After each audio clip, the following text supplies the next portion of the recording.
A oração, assim eu falando, já tem várias formas de nós fazermos ela. Falei primeiramente que a oração pode ser feita em pé, deitado, de joelho. E aonde devemos orar, cheguei a mencionar em particular de você com Deus, em família, um caso no culto doméstico. A questão da família, olha só. A Bíblia vai nos falar que Pedro estava preso. E a Bíblia vai nos falar também que eles se reuniram numa casa e levantaram um clamor em favor de Pedro, para que ele fosse solto, e assim aconteceu. Então por isso quero que você entenda o grande poder da oração na tua vida. E também a oração, ela também é feita no templo, assim como nós se reunimos.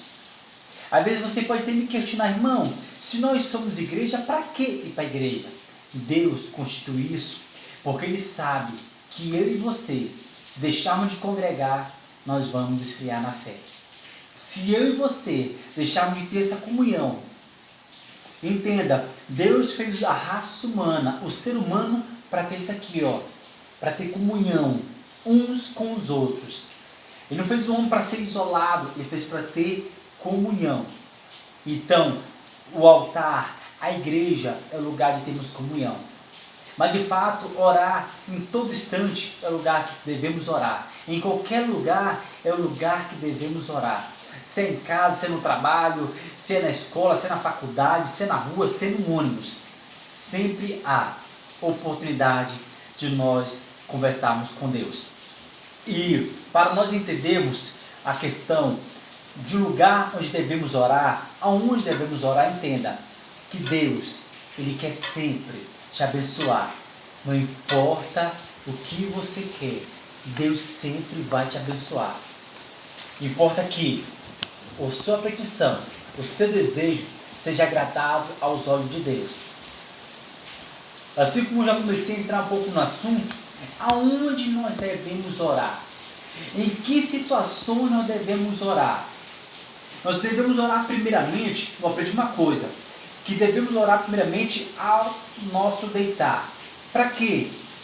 Nós oramos ao nosso deitar para agradecer ao dia ao qual Deus nos proporcionou, para agradecer pelo livramento, pelo agradecimento a Deus, pelo amor maravilhoso para com a nossa vida.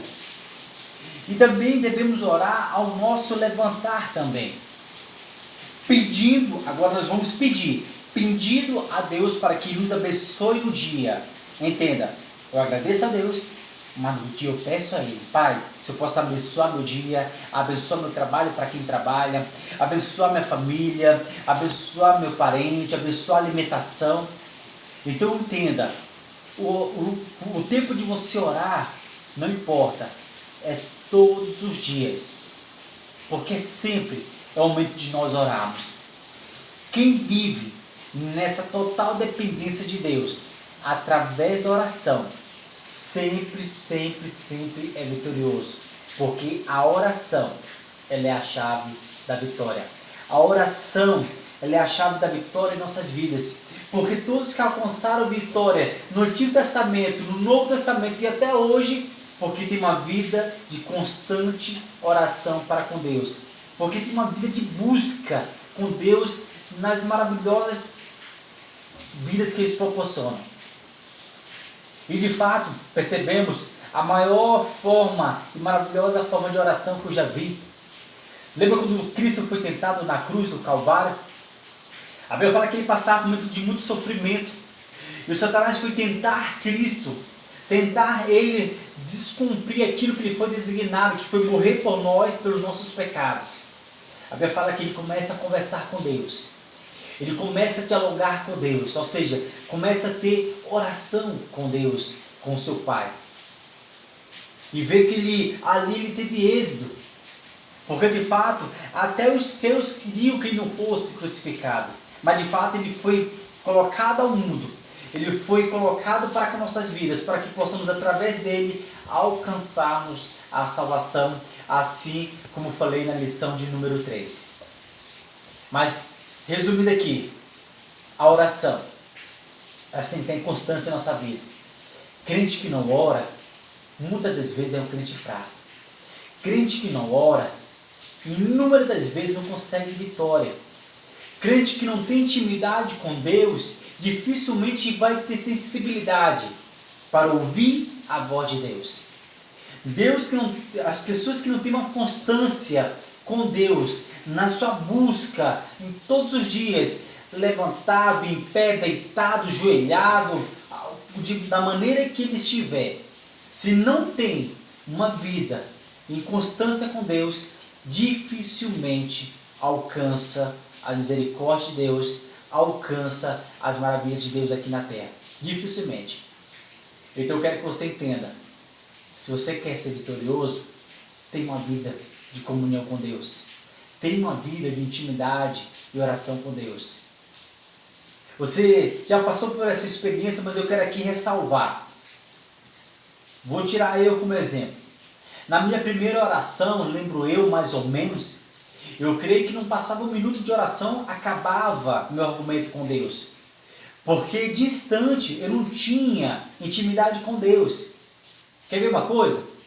Se você for para qualquer lugar, na rua, falar com um estranho, o mal que você vai falar é um bom dia, ou boa tarde, ou boa noite. O máximo disso, ou 2 minutos de conversa. Mas se você for para uma casa de um parente seu, você passa o dia todo conversando. Dá até argumento para outro dia, e assim sucessivamente. Sabe por quê?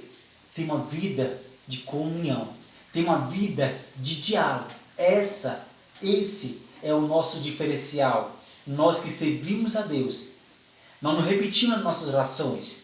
Nós temos uma vida de constância com Deus, de oração com o Pai, de busca por Ele. Porque sabendo isso, a Bíblia fala, pedi e dá-se-vos-á. A Bíblia que nos fala e a palavra de Deus que nos fala. E para nós entendermos, muitas pessoas alcançaram a oração alcançaram a vitória através da oração. Tanto nas tentações, tanto nas enfermidades, tanto nas dificuldades. Se nós formos observarmos a Sagrada Escritura, Paulo, Timóteo, Jesus Cristo, todos alcançaram êxito no seu ministério. Sabe por quê? Porque eles tinham uma vida de comunhão com Deus. Tinham uma vida de oração com Deus. Percebe? Quando você vai ler a Escritura, a Bíblia fala que toda vez que Cristo pregava, ele anunciava o Evangelho, chegava um período do dia, ele se separava e ia para o monte orar. Ia para o monte falar com Deus. Ele ia para o monte ter uma comunhão com Deus. E eu quero aqui agradecer a todos vocês que vão ver esse vídeo. Que não eu, mas que Deus lá do seu trono real possa te abençoar grandemente. Que você possa colocar na sua cabeça que Deus Ele quer que nós nos posicionemos para a sua obra. Que nós temos uma vida de comunhão com Ele. Que nós possamos ter uma vida de oração com o Pai, de comunicação com Deus. E pode escrever e pode anotar. Deus, Ele há de te abençoar. Se nós tivermos uma vida de comunhão, de oração, de entrega, de renúncia para com o Pai. Eu quero aqui agradecer a todos vocês que são candidatos ao batismo. Só quero que vocês comecem a memorizar, a entender o grande amor de Deus na vida de cada um de vocês. Aqui nós fomos breves nesse tópico, mas creio que Deus concederá mais oportunidade de nós aprofundarmos nesse tópico, que também é de muita valia. Dentre outros, que creio que vocês já estudaram, que é de muita valia para o seu crescimento espiritual. Mas se você quer ter vitória, tenha uma vida de entrega, de oração com Deus. E pode anotar, Deus, Ele há de te abençoar. Deus abençoe, um grande abraço, a paz do Senhor.